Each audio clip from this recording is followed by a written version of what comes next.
नमस्कार, माझे नाव राजू सुहास निंबाळकर। आज माझ्या वाचनाचा विषय आहे पैशाची जात। राजू संजूचे बाबा घाईघाईने कामावर निघाले होते। इतक्यात राजू संजूची आई त्यांना म्हणाली, "हो, घरातले धान्य संपत आले, पैसे देताय ना धान्य खरेदीसाठी?" "हो, देतो बरं, पैशाचं झाड लावतो परसात, त्याला पैसे लागले की ते तोडून हवे तितके पैसे देतो तुला," असं त्रासिकपणे म्हणत बाबा घराबाहेर सटकले। राजू संजूची आई इवलंसं तोंड करून स्वयंपाकघरात निघून गेली। राजू संजूला आईची फार दया आली। गेले कित्येक दिवस बाबा पैशाचं झाड लावतो म्हणत आलेत, पण अद्याप ते का लावत नसतील असा प्रश्न नेहमीच त्यांच्या चिमुकल्या डोक्यात घोळत असे।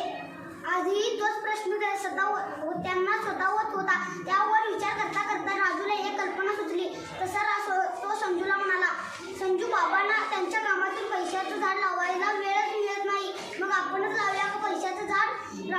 राजूची कल्पना संजूला एकदम आवडली।